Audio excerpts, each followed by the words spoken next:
were pretty enough, nothing special. And he was always poor, and his creditors were always hounding him. And he wanted a source of money like he wanted nothing else on earth. Well, one day, a young man with fascinating whiskers and charming ways rode by, riding an old grey horse that the unkind might have said by shadowlight looked like a goat. And the young man came into their houses, and with his flashing eyes and fascinating charm, the daughters were soon bewitched. And the tailor saw that he was wealthy by the gold on his fingers. And indeed the young man was. And when the tailor saw that, he said, well, why don't you marry one of my daughters? You could have any one of them you like. Actually, you could have all of them if you like.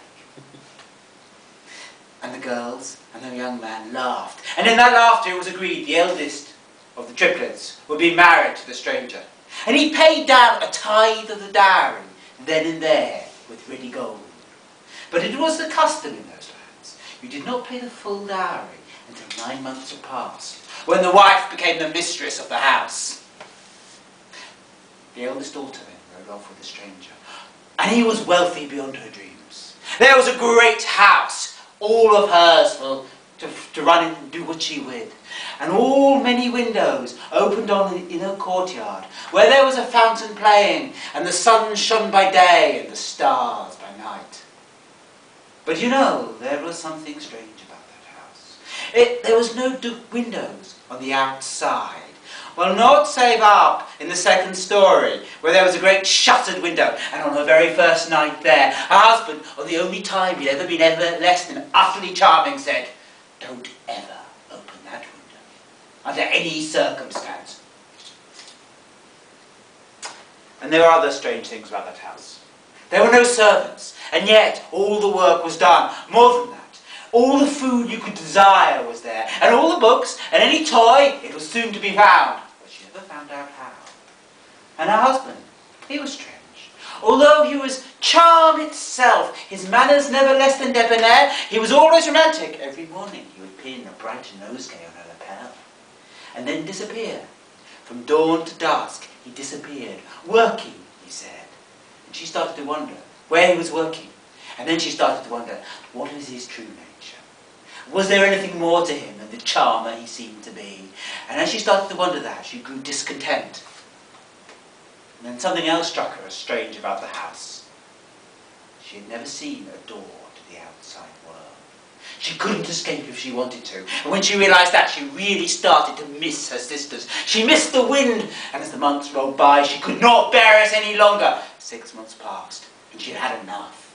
One morning, when her husband rode out, she crept up to the great wooden slats, thinking, I'll feel the wind at least. She threw them open, and looked, and saw in a torrent of fire and shadow the abyss itself.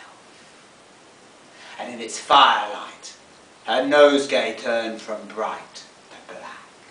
And seeing that, when he returned, her husband's brow clouded in a sudden fury, and his body was shattered into shadow.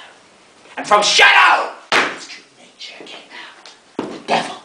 And as the devil, he laughed at her, and the laughter blew her up the stairs, up to the window, through the window. And as she tumbled down to hell, he cried, "Hell you have seen, and to hell you will now go."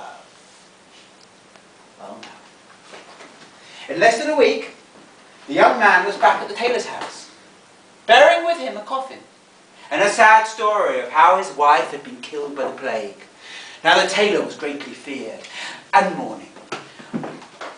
Why was he scared? For he knew the dowry now would never be fully paid. More than that, he would have to pay back all that he'd been given, and his creditors were near at hand. Unless, of course, they could find another way for this stranger. And so it was. The second daughter was married, before she would have meant it to the stranger, and rode off to the magnificent palace.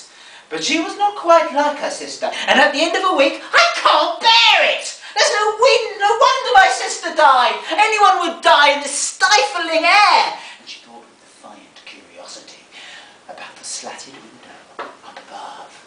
And one day, just over a week had gone, when her husband rode off, She went up to the window, she threw it wide open and saw what may be seen. And her nosegay turned from bright to black. And that night when her husband returned, again he revealed himself as a devil. And as the devil, he laughed her up into hell and said, "To hell you have seen, to hell you go!" And in less than a week, the young man was back at the tailor's house, and again mourning was mingled with matrimony, and the youngest daughter was married off.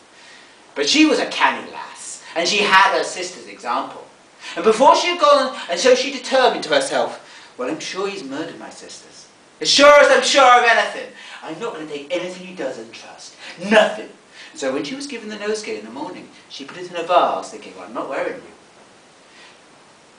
And the very first thing she did was to creep up to the great windows and open them and see what may be seen. But you know, she didn't quite see what her sisters saw. For with great courage, her middle sister had managed to hold on to the mantle, onto the window ledge all this while, and had even reached down to hell and plucked up the eldest sister. And so the youngest sister helped them through the window, and they all hugged and told the story, and looked in fear of the nosegay. The nosegay the younger sister had not worn, the nosegay she had put in a vase, and it was still quite bright. And then they laughed. And the eldest sister and said, "Well, now it's time for me to show my mettle. I bet none of you, you gladdies, you never explored this place. I'll show you where we go." And she led them up to the box room, and she said, "Well, he never comes in here. We'll hide in here by night, and by day we'll sit and talk and yarn, and we can sleep in the boxes if we must, and the time will still go by quite merrily." And so it did.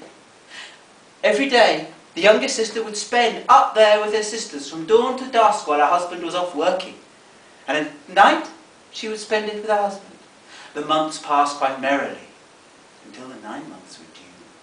The 9 months when the dowry was to be paid. The 9 months when she became the mistress of the house. And on that day, she woke up her husband very early, shaking him and saying, "Wake up, my dear, wake up, my love. Today's the day I've become the mistress of the house. Today's the day you pay the dowry. So I think it's only fitting I see your true nature." And she rolled him out of bed, pushing him down. And as he fell, she laughed at him and said, "Come on, old Nick, reveal yourself." And somewhat shamefacedly, the devil stood up.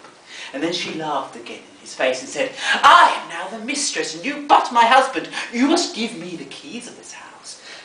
The devil surrendered them, and she laughed again and said, "For not even you, Beelzebub, can escape the holy bounds of matrimony. And so you must do my bidding, and I would have you deliver the dowry, here and now, the next 3 days, before you go to work. Every morning you must take one of the great chests I give you. Take them to my poor father." And the devil took the great chest, and it was the first one, and it was so heavy! Oh! He never felt the light, and he stumbled out of hell, and he stumbled along, but he thought to himself, "No! Why should I? She can't find out." And he put the great chest down. But as he put it down, a voice rang out, a voice he knew quite well, the voice of his wife, and said, "Oh, I forgot to tell you, I'm going to be watching you. Don't dawdle on the way. Don't think you can cheat me. Don't you dare!"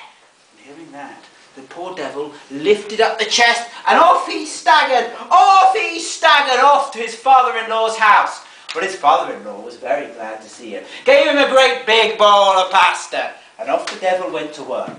Well, the devil had a very busy day tormenting souls, and he went back to his own house at the end of the day, and there was his wife awaiting for him, and she was quite pleased to see him. She kissed him and said, "Oh, good dear, but you had quite a few tasks for him that night." And he got to bed quite late. She woke him up very early the next morning and said, "Well, I had a bad report of you yesterday. You dawdled on the way. I will be watching you. Remember that. Now take my dowry payment." And off the devil went. And sure enough, every time he stopped to breathe, it seemed to him, there was the voice of his wife saying, "Don't dawdle on the way, my dear. Stop dawdling." And so, as quick as he could, he took the great chest to his father-in-law. And again his father-in-law gave him a great bowl of pasta. But now the devil was so angry and so tired he could scarcely eat it, and he went to work indigested, and came home in a mood. But his wife was pleased to see him, and had a few tasks for him, and he got to bed quite late. And again she woke him up even earlier, and he woke up, and she looked at him and said,